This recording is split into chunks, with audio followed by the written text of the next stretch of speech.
If you look at the global economic growth, most probably this year we'll see perhaps one of the weakest growth that we have ever seen since the recession. When the credit growth comes back, we are quite hopeful that the deposit growth will also come back. India is a large economy, needs many, many large banks. Japanese capital is very, very long-term capital, and that is a very positive signal for India that they're seeing the growth opportunity in India. So it's good. If you look at over the last 3 to 4 year period, our and ICICI's growth rate has been similar. It's only in the last 4 quarters and 2 quarters where ICICI has done better.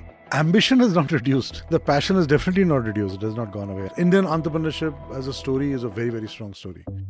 Axis Bank MD and CEO Amitabh Chaudhry isn't a man to duck the tough questions. And why not?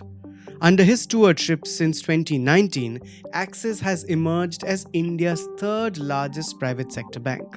But its pace of growth continues to be slower, and he gets a lot of questions on that than its larger rivals ICICI and HDFC Bank.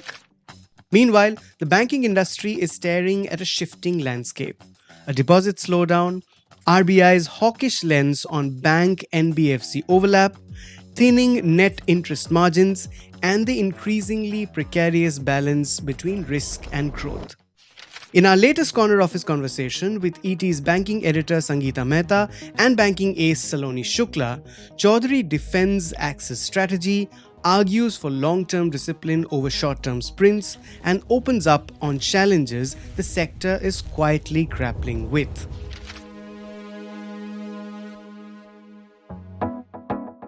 Listen on, it's Tuesday the 1st of August. I'm Anirban Chaudhry. This is the Morning Brief.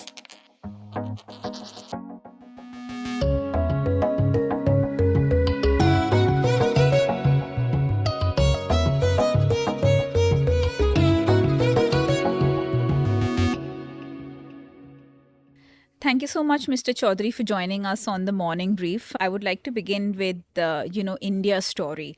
In the March quarter earnings, in your opening speech to media persons, you had said that it has been a tough environment, a tough quarter as well. And this is not the first time. You have been outlining, these concerns for a few quarters. As we get into FY26, you've already seen a couple of months, almost a quarter now.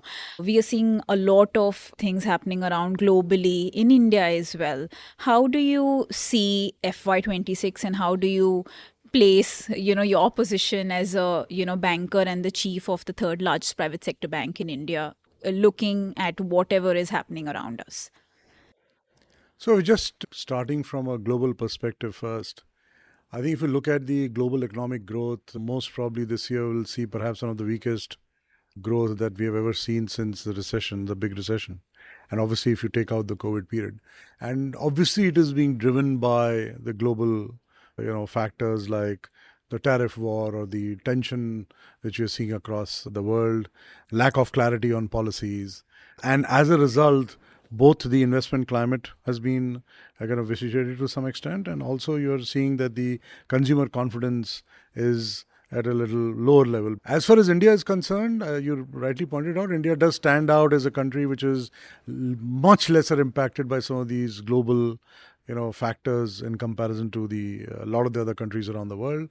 And that is also exhibited by the fact that in February, when we had predicted that you will see some downgrades coming through on India's GDP growth projections, I think now with what the messages you are seeing coming from the government itself, from the Reserve Bank of India in terms of durable liquidity, in terms of also more certainty around the fact that the Reserve Bank is quite clear that they want to balance the cost of regulations versus the benefit to the economy.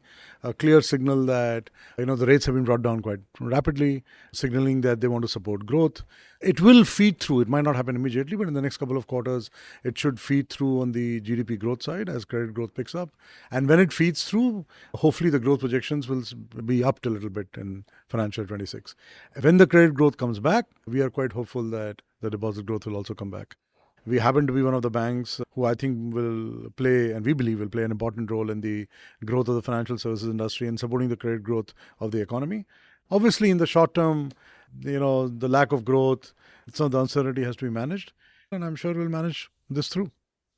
I just wanted to ask about the RBI, recently concluded RBI policy. So we had a lot of, first we had a 50 basis points, surprise cut. We also had a CRR cut, which will flow in through the system for over 3 months.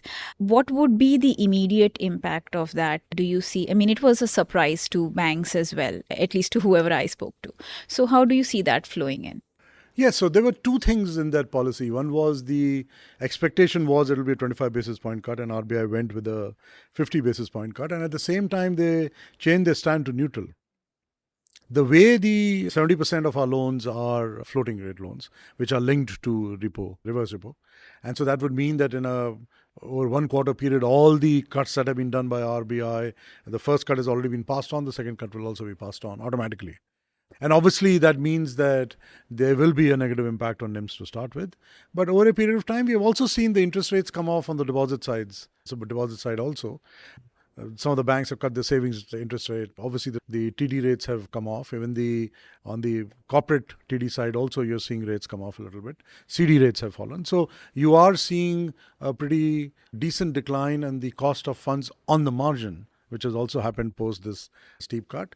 Over a 12-month cycle, our belief is that, and anyway, our asset, our kind of asset book is about 1.3, 1.4 years. So in that sense, over a defined period of time, as these, obviously, your assets get repriced, hopefully the liability will also get repriced. And so the margins should come back up. Very difficult to predict the exact period, but over a 12 to, 16-month period, that should happen. Do you see mobilizing deposits as a challenge, given that interest rates will start falling, and do you see depositors shifting to higher yield assets? Couple of things are happening on the deposit side. Firstly, deposit growth is constrained.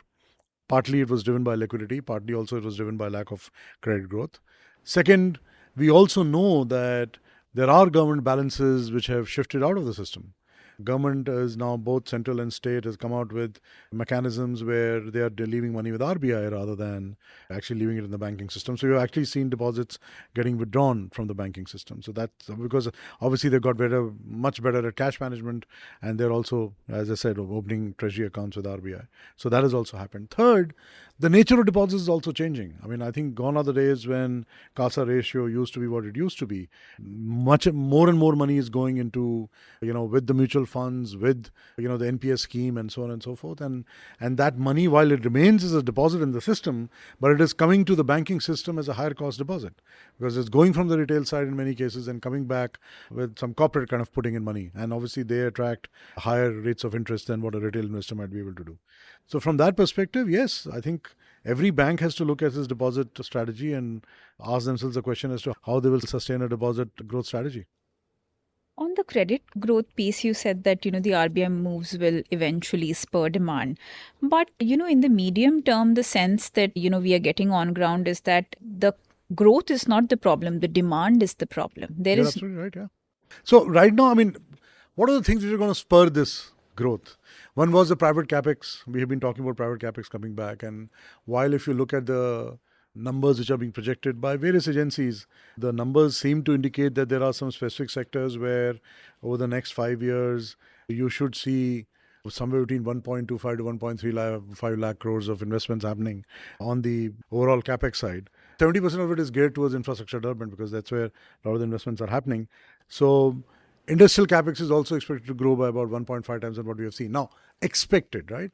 And we have been expecting this for the last couple of years. Almost every commentary around private capex has been, we are expecting, but the expectation has not been met. Because let's also appreciate that the environment remains tough, environment remains volatile, and so any private group, will they take large bets on investment? Remains a question mark because you don't want to bet your institution on a certain growth trajectory or certain demand in the future when the things are so volatile. I just wanted to take the corporate piece forward. As a banker who has seen multiple cycles, is this a new normal where the promoters of these companies, their future generations are more interested in investing rather than building new businesses? Mr. Kotak has expressed this concern. There was a direct question to Mr. Jindal as well on this. And, there is a sense that the new generation wants to invest rather than build. As a banker, who has to build a book, does that concern you? First, let's understand that the Indian entrepreneur, if they seize an opportunity, will definitely go and grab it. I fully understand and appreciate there are these 4 or 5 business groups which are the ones who are kind of putting the big checks on the table and making very, very large investments and have very large and ambitious plans because they see that opportunity in India and they have the cash to back their plans. Yes, you are seeing in quite a few families that the new generation wants to be on the investment side and have professionals manage the business. And if you're on the investment side, you become a bit cautious on the business side. But there are other entrepreneurs who will come in and replace them over a period of time. So I don't think that we lack entrepreneurs and lack the hunger there. Indian entrepreneurship as a story is a very, very strong story. So, Japanese banks are coming with deep pockets. How do you view this? Does it kind of encourage you to raise more capital to be equally competitive in this environment? So, I mean, the fact that some of the Japanese banks are buying into Indian institutions and supporting them, and hopefully, obviously, support them in their growth story over a period of time is obviously welcome for India. So, it's a good move. Japanese capital is very, very long-term capital. They are long-term investors. And that is a very positive signal for India that they're seeing the growth opportunity in India. So it's good from an Indian perspective. From a competition perspective, some of the institutions they're buying into are quite small.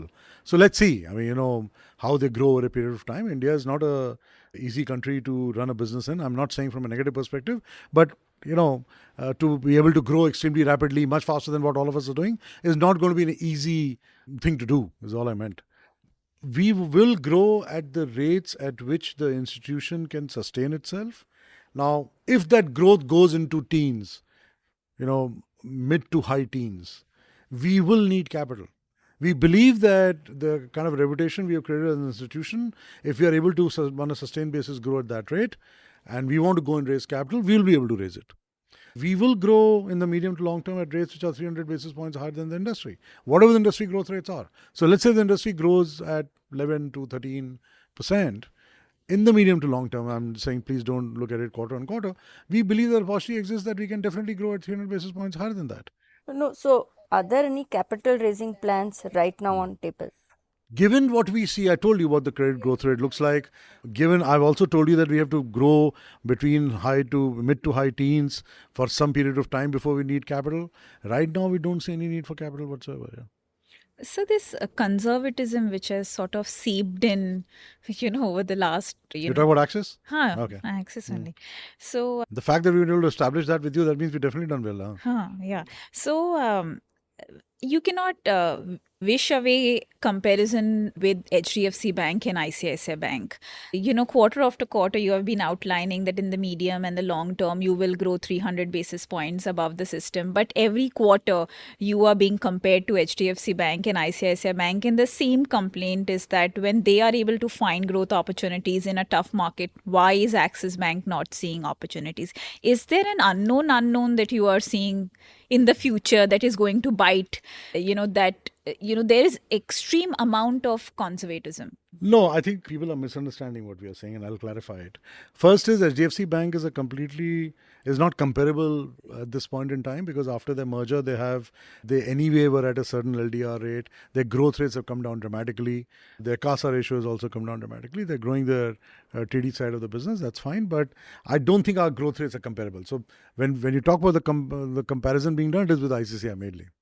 And yes, if you look at especially the last 4 quarters, is not necessarily even before that. If you look at over the last 3 to 4 year period, our and ICICI's growth rate has been similar. It's only in the last 4 quarters and 2 quarters where ICICI has done better. A couple of factors at play here. One, our LDR was always higher than that of ICICI. That's a context. We were never focused on LDR. We had restructured our balance sheet on the basis of mainly LCR. And so we were going along a certain path. RBI obviously came in and RBI wanted to ensure that they were worried that the banks are growing at a very fast pace and they wanted the banks to look at LDR. And so we also obviously had to look at our LDR. In that process, if you go and look at our data, our LDR ratio has been pretty much almost a flat line. So for us to be at that flat line, it was important that in a couple of quarters, our incremental LDR had to come down quite dramatically.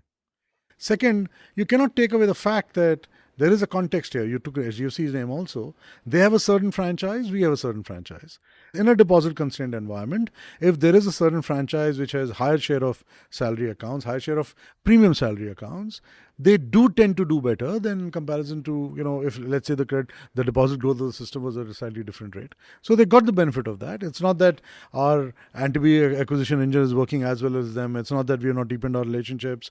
It's not that, all the work we've been doing on the deposit side, our franchise not improved. We also acquired Citi in the process. So we've been working very hard to improve the context of our franchise. Number 3 is that if you look at, where we are in terms of our NIM journey and where, say, some of the other institutions are, Axis Bank always had a deposit rate differential. Axis Bank had outflow rates which are much higher than some of these other institutions. We were in certain businesses where the expense to revenue ratio was way higher. We were getting the deposits, but they were coming at a price which did not make sense. We also had our reliance on government deposits was slightly more than the others. So when you correct some of these things on the margin, it also impacts your deposit growth slightly. So, and also let's not forget that there is a huge amount of deposits outside these 3 institutions, which are also at play here. There are a lot of other banks from whom we can also take away deposits. So India is a large economy, needs many, many large banks. And we do believe that not only these institutions can grow at a certain pace, we can also grow at that pace and maybe better. Time will tell. So you're saying that India is a large economy and needs many more banks. What would be your view on corporates being allowed to open a bank? I don't want to get into a controversial space, but I can state why RBI thinks what they think.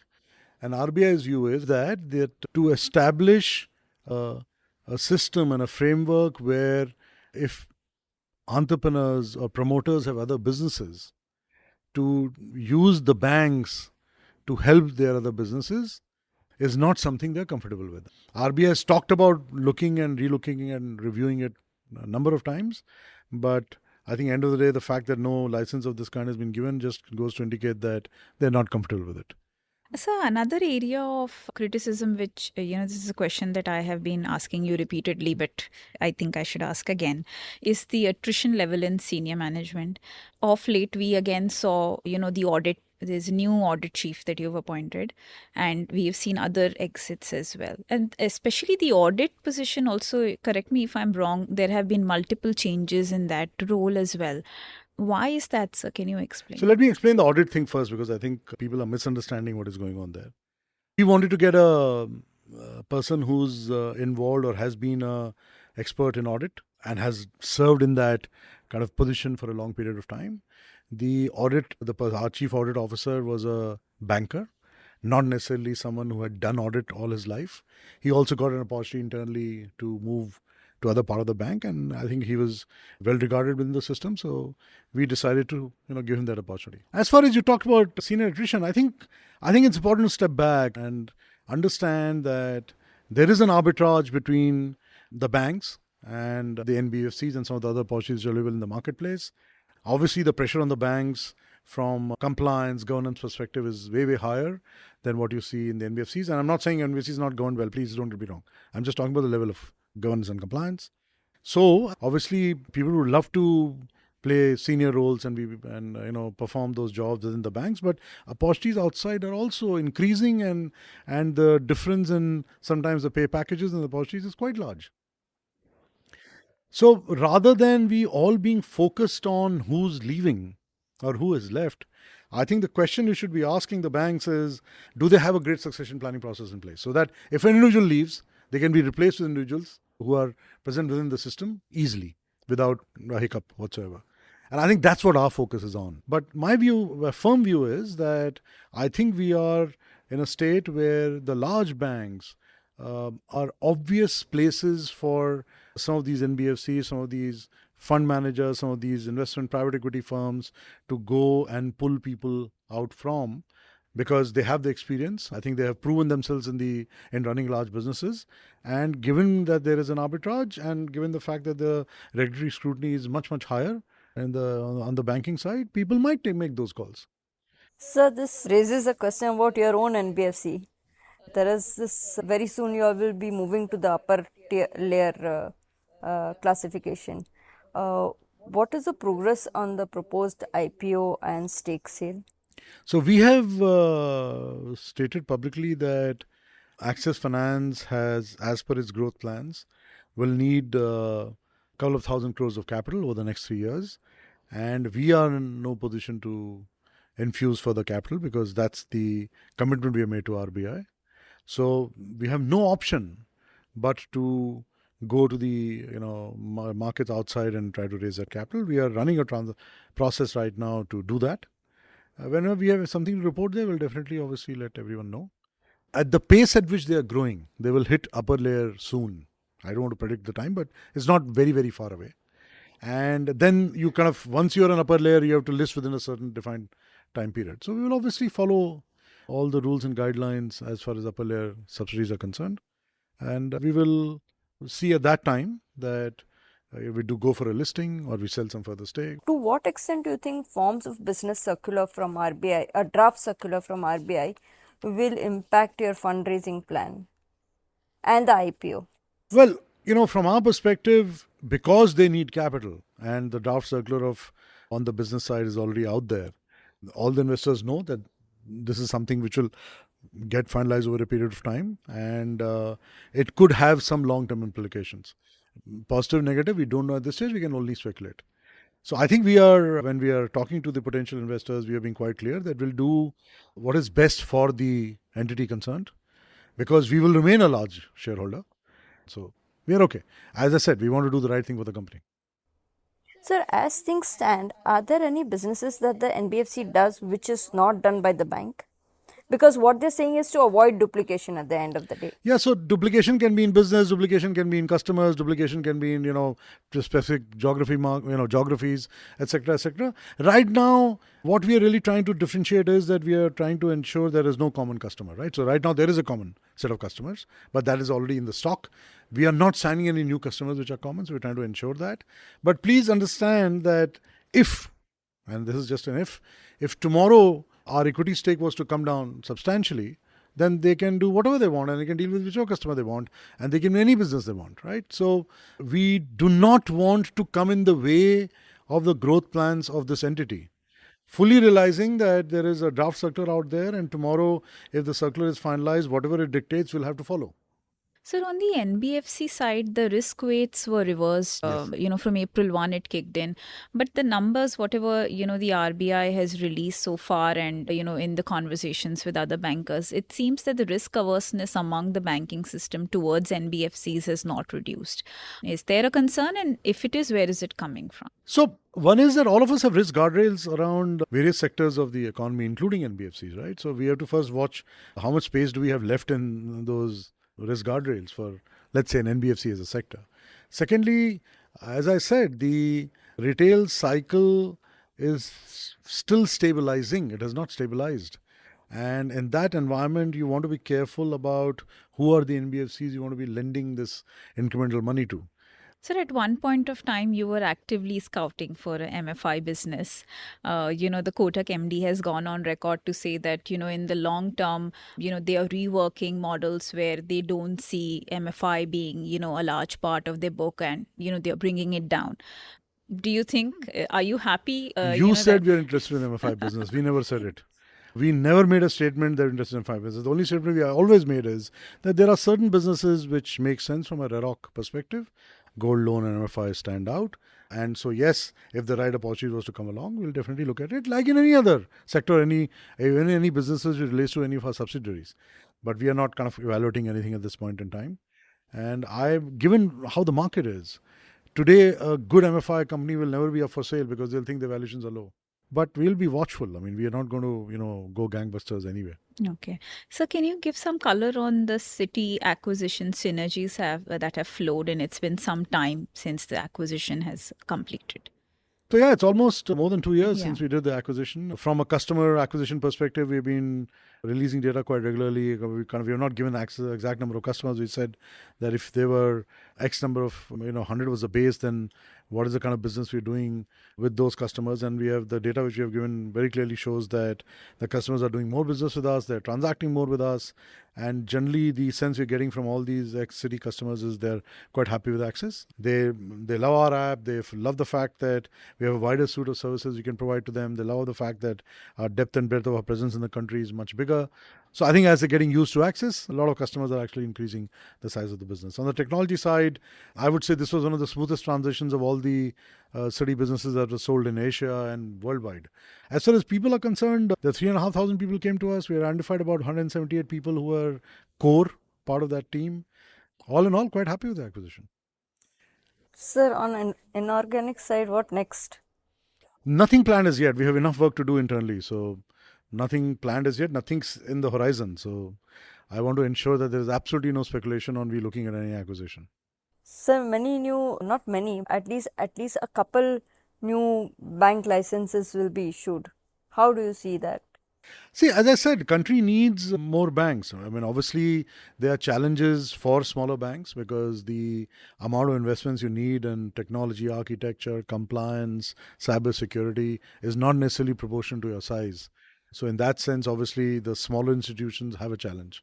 They have to ask themselves the question as to where they can, have reasonable market share to get reasonable share of the profits of that or profit pools in that particular business. But hire the number of banks, I think I'm sure they will serve customers which are not being served. In many cases, because they are new licenses, they will come up with technology elements which will be better. And competition always helps. It makes us stand on our feet and run much faster than before. So it's okay. So what would be the biggest agenda for you, in this term? Would be, the aim to become the second largest private sector bank, something on the table for you? The ambition has not reduced. It has not gone away. The passion is definitely not reduced. It has not gone away. And I'm saying on behalf of the bank, I'm not saying for me, myself here. Right now, we are saying we can't just become number 2 overnight, but there are specific businesses we have in mind where we want to continue to improve our position. And we just want to increase the number of businesses where we are number 1 or number 2 player. And as that share increases, automatically the gap between us and the second player will reduce, and so on and so forth. The fact that you in the interview also compared us to the top 2 banks, and itself shows that now we are seen as the 3 banks on the private side which matter. I mean, that itself is a statement that we must have achieved something. Okay, Mr. Chaudhry, thank you so much for having this chat with us and taking the time out for Morning Brief. Thank you. That's it for today. You were listening to this corner office conversation on the Morning Brief. It was produced by Vinay Joshi, sound designed by Amrit Reggie. A new episode of the Morning Brief drops every Tuesday, Thursday, and Friday, wherever you get your podcasts. Keep listening.